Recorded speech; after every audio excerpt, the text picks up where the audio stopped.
Hello, all my friends out there in internet world. Today is January the 31st. Just wanted to give you guys an update on our progress. So, as you know, we have section 1 now complete. Section 2 is complete. And section 3 is now complete. And that's where we're stopping at for now. I think we're going to put an ASP right there, and we're going to leave this portion right here just open for now. Probably put some tables in here with lights. I may even put a continuous flow bin in here. I'm not sure yet.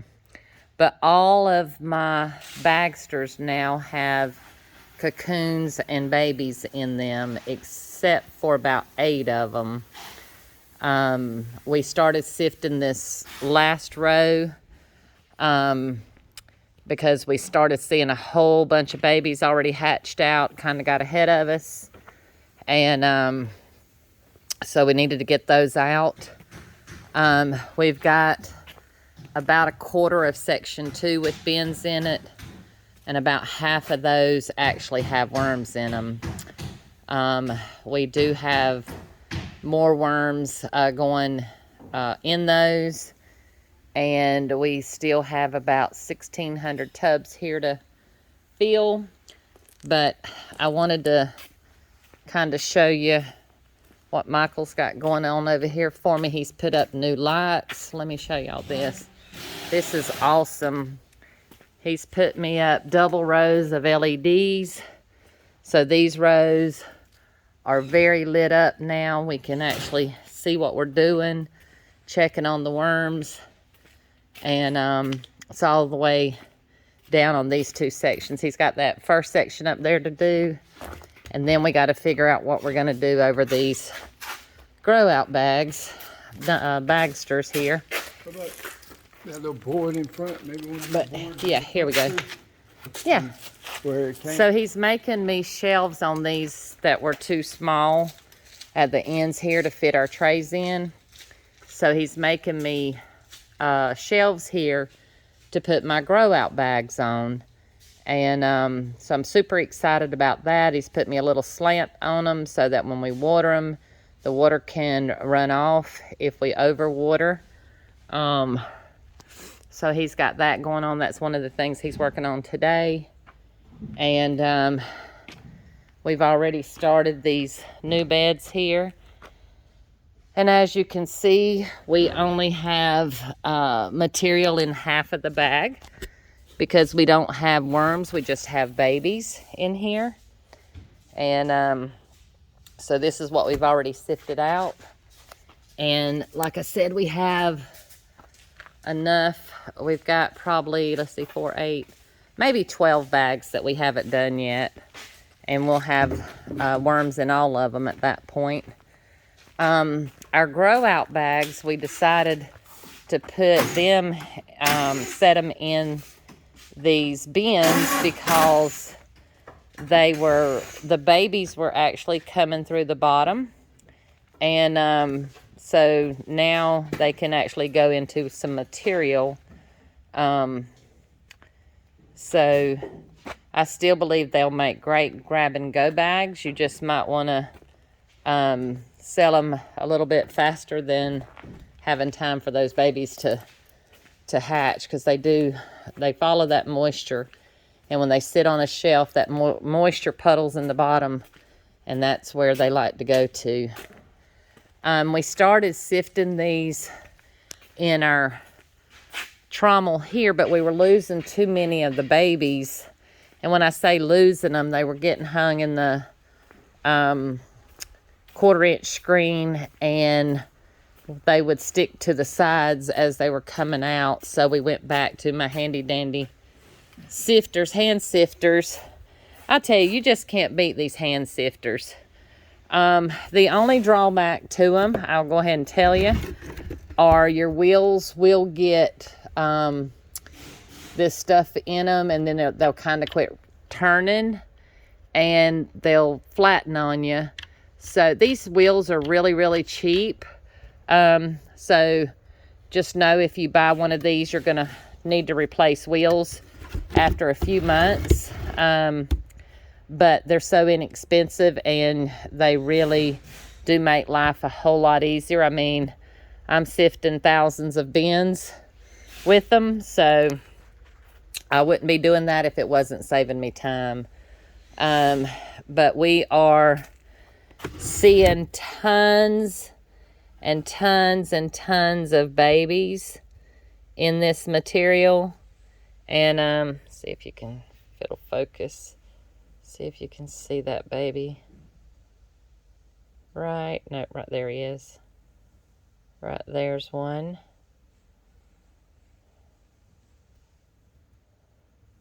It's been sitting under the light, so they probably have gone down. But yeah, it's gonna be very hard to show you on camera. Got some pot worms in there. There's some more babies right there. Right there. And there's some of all sizes in here. There's some little teeny bitty, I mean small baby worms. I mean just hatched. And then there's some that's starting to get up towards maturity. There's another one right there. I'm not seeing as many cocoons, but I believe it's because they've hatched. So many of them have hatched off. Because we were seeing a bunch of cocoons, and now we're seeing baby worms. But this is our setup. So we pull these off the rack. We fluff them up right here. We sift them. Once we sift enough material to put in the bagster, we take these big ones. And for me, I fill them about half full because they're heavy. This is where I'm pouring them into my breeder worms, and my overs go into this tray here, and then it gets put back on the rack. From when we empty it after we sift them, we already have material over here. We take a pan of that, it goes into a bin, and then a bubble wrap goes on the top, and then it waits in line on this table for us to add more of the worms that we sift out, along with the overs, go back in those. And then they go back on the rack. So we've already got this first rack sifted through. We're on the second row of this now. So we've got a lot of work ahead of us. In the meantime, we're Tabitha's watering the bagsters right now. But this thing's fixing to really start getting time to rock and roll, because we're starting to have babies. We got to feed. We got to tend to moisture. And of course, we're coming into spring. So that means we're going to have to be feeding more often. Hopefully, we'll have most of the construction done by that time, and Michael will be able to help us. So, and hopefully on the next go around, we'll catch the cocoons before they start hatching off, and we can run them through the trommel, because it's a whole lot faster.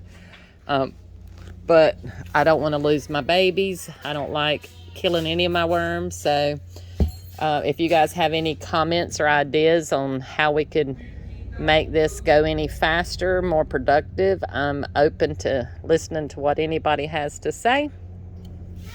And we are looking to have a pre-sale on our pure red wigglers, probably the third week of February, and we'll be taking orders for April to May ship dates. So if you would like to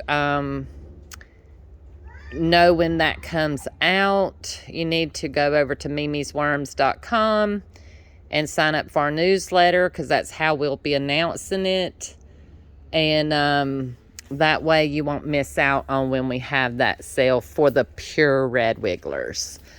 But we will continue to sell our red wigglers that do have mixes of blues, because those will be cheaper. We have not decided on our price yet. We've got to look at the market for the pure stock of red wigglers to see what we're going to need to sell those at. Nut Kiki! He's over here watering away. There's breeder worms in that one, Tabitha. Not that one. Go do the other one. I think this is my little future farmer right here because he really gets into it. He loves to sift worms. He loves to water the worms. I'm coming to help you. He honestly will do about anything, and he is strong as an ox. He is only 3. Go ahead, pull it. Pull down there with Mama. Pull. Got to pull it up. Hold on, we got to get your kink out.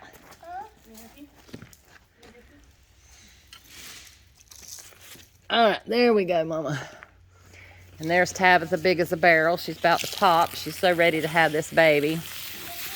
But she is stuck in there, and she works every day. I'm very proud of her. She can't do as much of the lifting as she used to, and she milks it a little bit, but or me and her husband tease her about it. We tell her she's milking it, but really I wouldn't have her lifting nothing anyway. But anyway, guys, that's where we're at right now. Hope this is an inspiration for y'all out there, and until next time, we will see you again.